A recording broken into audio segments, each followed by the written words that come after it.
민법 제1조부터 공부할 건데, 민사에 관하여 법률의 규정이 없으면 관습법에 의하고, 관습법이 없으면 조리에 의한다. 이게 주택관리사 민법에 나오는 그 부분인데, 이 내용을 너가 좀 설명 좀 해줘봐. 오케이. 그럼 민법 제1조부터 차근차근 가볼게. 말 그대로 민법에서는 민사 문제에 딱 맞는 법 규정이 없을 때는 관습법, 그러니까 사람들이 관습적으로 해오던 걸 기준으로 하고, 관습법도 없으면 그때는 조리, 즉 상식이나 공평한 이치 같은 걸로 판단하라는 거야. 주택관리사 민법에서도 이 부분은 기본 중의 기본이라서 이 원칙을 알면 어떤 순서로 법을 적용해야 하는지 감 잡을 수 있어. 그러니까 딱 어렵게 생각하지 말고 법 없으면 관습, 관습 없으면 상식, 이렇게 단계적으로 간다고 생각하면 돼. 좋았어. 신의성실, 제2조 신의성실에 대해서 얘기를 좀 하자. 알겠어. 그러면 제2조 신의성실 원칙도 바로 이어서 얘기해볼게. 이건 말 그대로 서로 신의에 따라 성실하게 행동하라는 아주 기본적인 원칙이야. 주택관리사 민법에서도 이게 굉장히 중요하거든. 서로 계약을 하거나 법률 관계를 맺을 때 그냥 형식만 지키는 게 아니라 새로 믿음을 바탕으로 성실하게 행동해야 한다는 거야. 결국 이 신의성실 원칙이 있으면 법적인 관계도 더 원만하게 돌아가고 서로 간의 불필요한 분쟁도 줄어드는 거지. 이렇게 생각하면 쉬울 거야. 거기 권리는 남용하지 못한다라고 나오는데, 이걸 어떻게 받아들이면 될까? 야, 그 부분도 그냥 쉽게 생각하면 돼. 결국 권리를 가진 사람이 자기 권리를 행사하긴 하는데 그걸 남을 괴롭히거나 부당하게 쓰면 안 된다는 뜻이야. 민법에서는 권리도 정당하게 합리적인 범위 내에서 써야 하고 괜히 그걸로 상대방을 곤란하게 하거나 나쁜 의도로 남용하면 안 된다는 거지. 그러니까 결국 법이 말하는 건 네 권리는 네가 가지되 그걸 쓸 때는 공정하게 써라. 이 정도로 받아들이면 될 거야. 그 3조에 사람은 생존하는 동안 권리와 의무의 주체가 된다 하고, 그리고 제4조에 사람은 19세로 성년에 이르게 된다라는 말이 있는데, 요거는 뭐 그냥 그대로 이해하면 되겠지. 크게 설명한 내용은 없겠지. 맞아. 그 부분은 사실 딱 말 그대로 이해하면 되는 내용이야. 사람은 살아있는 동안 권리나 의무를 가질 수 있는 주체가 된다는 게 3조의 핵심이고 4조는 우리나라 민법상 만 19세가 되면 성년이 된다는 기준을 알려주는 거거든. 그래서 이건 특별히 복잡하게 생각할 필요 없이 그냥 성년은 19세부터구나 하고 넘어가면 돼. 이 부분은 크게 설명할 내용 없이 그 자체로 이해하면 충분해. 그리고 5조에 미성년자의 능력에 대해서 5조 1항에 보면은 미성년자가 법률 행위를 하면은 법정 대리인의 동의를 얻어야 한다. 그러나 권리만을 얻거나 의무만을 면하는 행위는 그러하지 아니하다. 그리고 미성년자는 취소할 수 있다. 전항의 규정에 위반한 행위는 취소할 수 있다. 이거 좀 설명 좀 해줘봐. 오케이. 그럼 그 부분도 쉽게 풀어줄게. 민법 5조에서는 미성년자가 어떤 법률적인 행동을 할 때 원칙적으로 법정 대리인, 예를 들면 부모님 같은 분들의 동의를 받아야 한다는 거야. 근데 여기서 예외가 있어. 만약 미성년자가 하는 행위가 자기한테 권리만 생기거나 반대로 의무를 면하게 해주는 그런 좋은 질이라면 꼭 동의가 없어도 된다는 거지. 그리고 만약에 미성년자가 부모 동의 없이 막 행동했다면 나중에 그 행동을 취소할 수도 있다는 거야. 한마디로 미성년자는 아직 완전한 법적 능력이 없으니까 보호를 해주되 그래도 자기한테 이익만 되는 거라면 좀 자유롭게 할 수 있고 만약 부모님 동의 없이 한 일이면 나중에라도 취소할 수 있다는 거야. 이렇게 생각하면 돼. 제6조 법정 대리인이 범위를 정하여 처분을 허락한 재산은 미성년자가 임의로 처분할 수 있다 하고, 그 제7조 법정 대리인은 미성년자가 아직 법률 행위를 하기 전에는 전 2조의 동의와 허락을 취소할 수 있다 라고 하고, 그 영업의 허락 관련해서 제8조가 미성년자가 법정 대리인으로부터 허락을 얻은 특정한 영업에 관하여는 성년자와 동일한 행위 능력이 있다. 그리고 법정 대리인은 전항의 허락을 취소 또는 제한할 수 있다. 그러나 선의의 제3자에게 대항하지 못한다. 이거는 이제 그 미성년자의 행위와 관련한 것 같은데, 요 제6조, 7조, 8조의 내용을 좀 알기 쉽게 설명해줘. 좋아. 그럼 6조, 7조, 8조도 알기 쉽게 풀어줄게. 일단 6조는 이런 거야.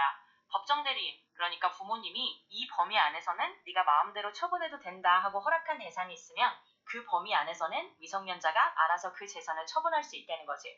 그 다음 7조는 아직 미성년자가 법률 행위를 하기 전에 부모님 같은 법정 대리인이 이건 안 되겠다 하고 미리 동의나 허락을 취소할 수도 있다는 거야. 그러니까 아직 일이 벌어지기 전 단계에서 그건 안 되라고 철회할 수 있다는 거지. 마지막으로 8조는 미성년자가 부모님 허락을 받아서 특정한 영업, 예를 들면 작은 가게를 운영하는 것 같은 걸 할 수 있게 되면 그 영업 범위 안에서는 성인과 똑같은 능력을 갖게 된다는 거야. 그리고 부모님이 그 허락을 나중에 취소하거나 제한할 수도 있지만 이미 선의로 거래한 제3자한테는 그걸로 이제 안 된다 하고 뒤집을 수는 없다는 거지. 결국 이 세 조항은 미성년자가 어느 정도 범위 내에서 자유롭게 행동할 수 있는 조건과 그걸 부모님이 관리하는 방법, 그리고 이미 이뤄진 거래에 대한 보호 같은 걸 다루는 거라고 보면 돼. 그리고 성년 후견 개시 심판에 대해서 이야기를 할 건데, 이거는 주택관리사민법에 많이 나오는 내용인 건가? 성년 후견 개시 심판은 사실 주택관리사 민법에서도 꽤 다뤄지는 부분이야. 왜냐하면 이게 결국 성인이지만 의사 능력이 좀 부족한 경우에 법원이 후견인을 붙여주는 제도거든. 이런 내용은 민법 전반에서 중요한 개념이고 주택관리사 시험에서도 기본적으로 알아둬야 하는 부분 중 하나야. 그러니까 이걸 공부해두면 혹시나 관련 문제가 나왔을 때 대비하기 좋지. 결국 민법에서는 이런 성년 후견 제도를 통해서 성인의 권리를 보호하면서도 필요한 때는 보호를 받게 하는 장치니까 주택관리사 민법에서도 충분히 나올 수 있는 내용이야. 그래서 이 부분도 같이 알아두면 좋지. 그 제15조에 보면 제한 능력자의 상대방의 확답을 촉구할 권리라고 있는데, 이 제한 능력자에 대해서 너가 얘기 좀 해줘. 그럼 내가 쉽게 풀어줄게.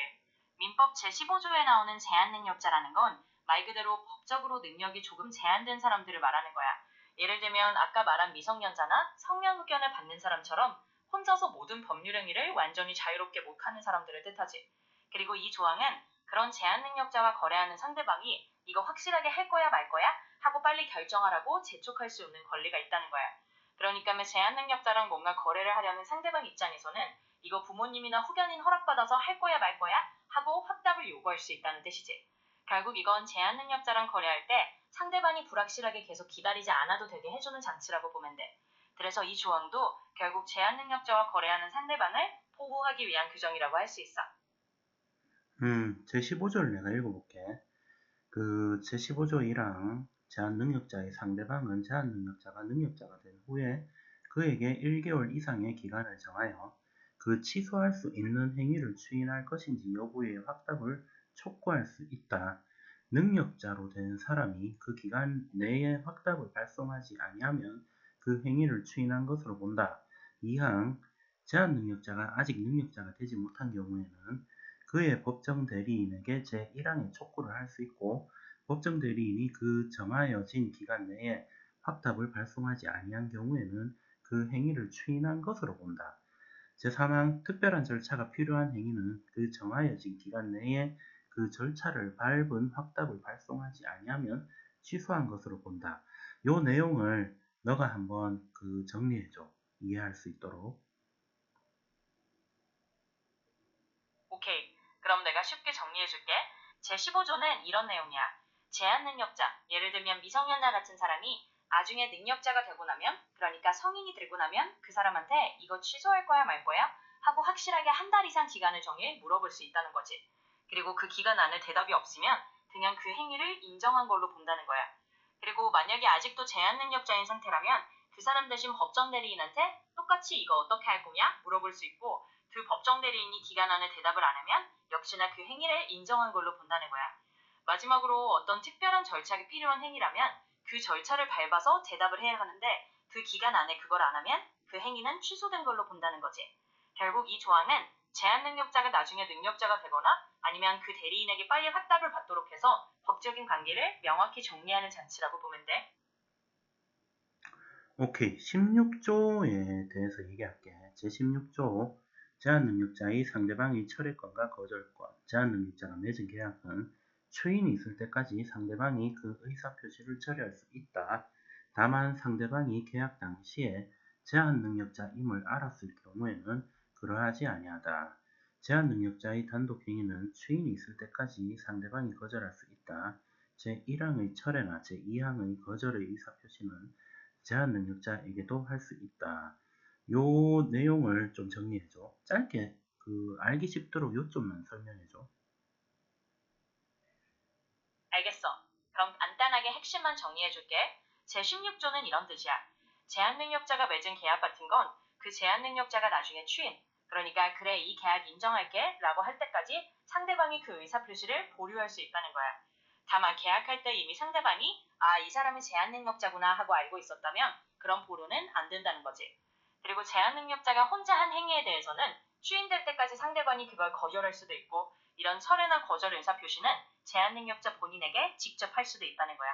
한마디로 정리하자면 제한능력자가 한 계약은 그 사람이 나중에 확실히 인정하기 전까지 상대방이 좀 기다리거나 거절할 수 있고, 그걸 제한능력자한테 직접 얘기해도 된다는 정도로 이해하면 돼. 그러면 제17조 제한능력자의 속임수. 제한능력자가 속임수로서 자기를 능력자로 믿게 한 경우에는 그 행위를 취소할 수 없다. 미성년자나 피한적 후견인이 속임수로서 법정 대리인의 동의가 있는 것으로 믿게 한 경우에도 제1항과 같다. 이 내용도 설명을 좀 해줘. 좋아. 이 부분도 간단하게 설명해줄게. 77조는 이런 거야.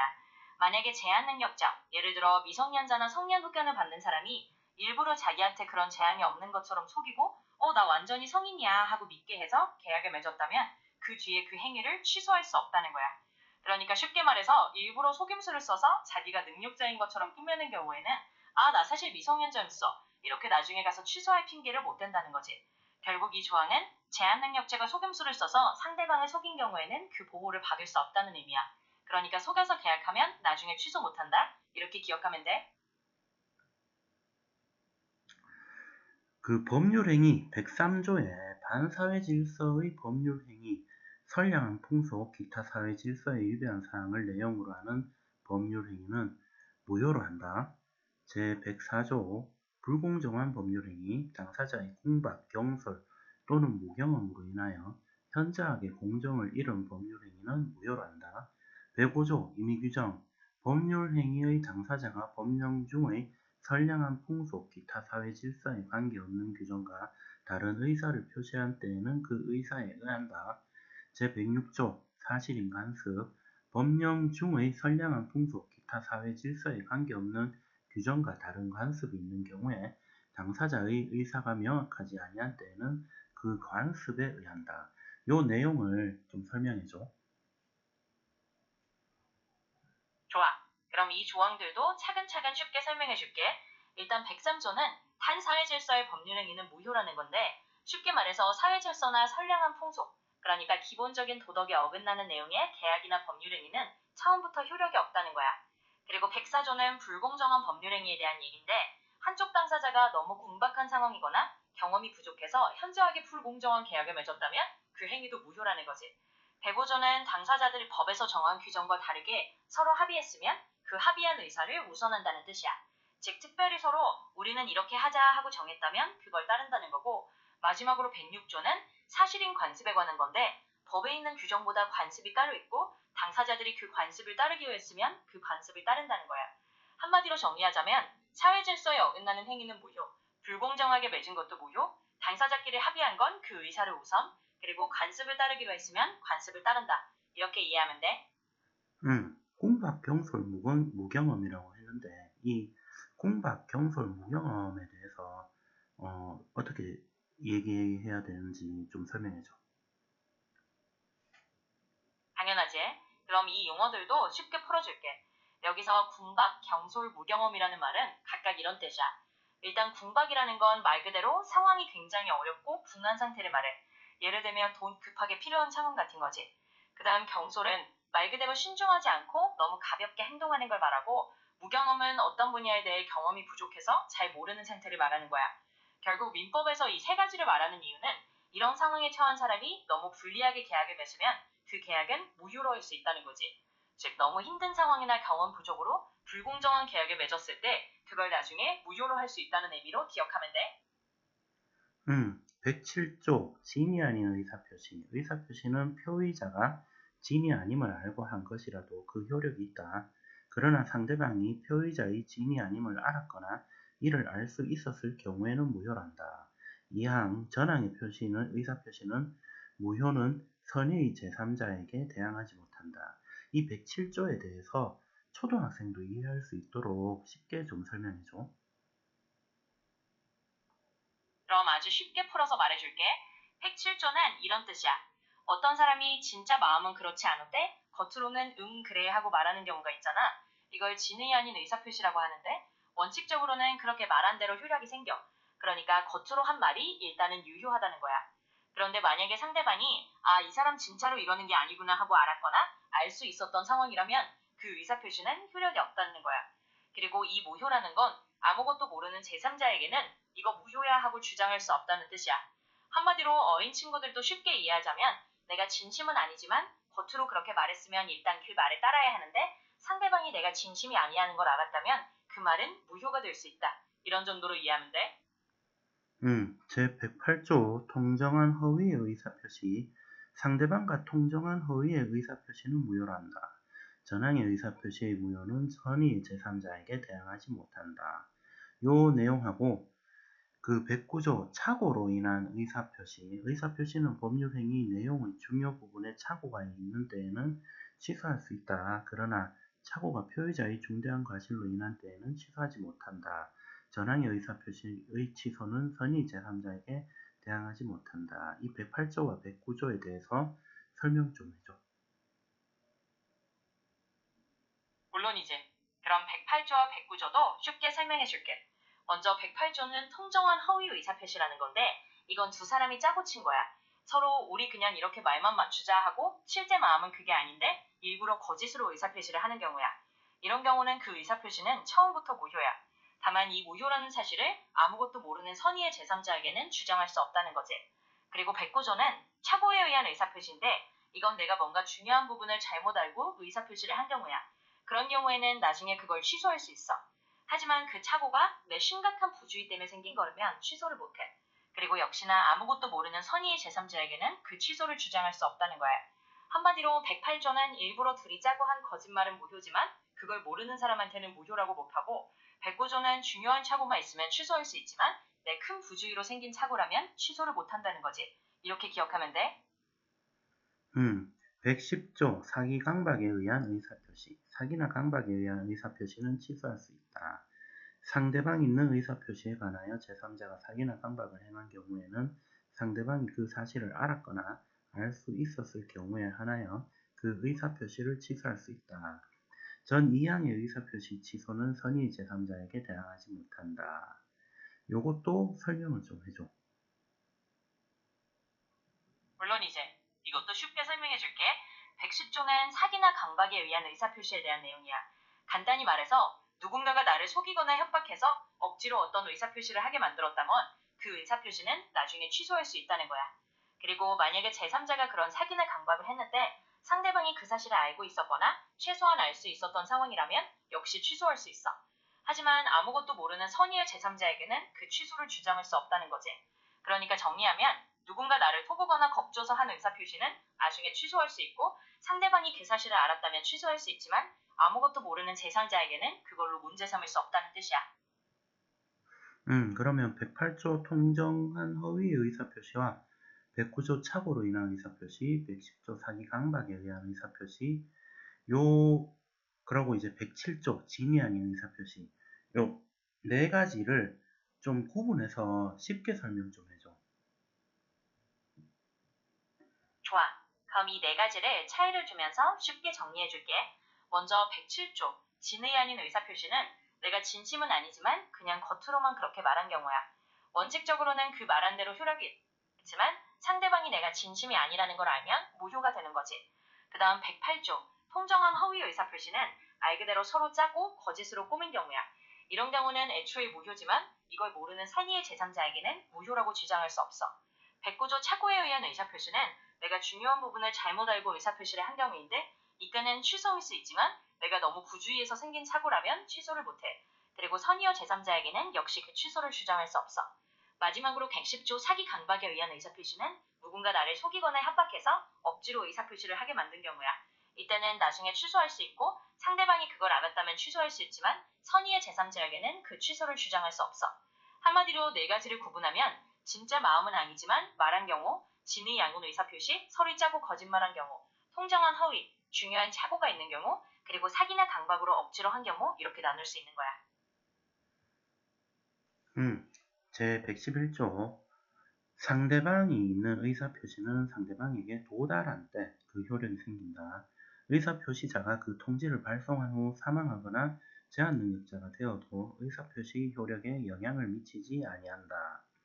제 112조 의사표시 상대방이 의사표시를 받은 때에는 제한 능력자인 경우에는 의사표시자는 그 의사표시로서 대항할 수 없다. 다만 그 상대방의 법정 대리인이 의사표시자가 도달한 사실을 안 후에는 그러하지 아니한다.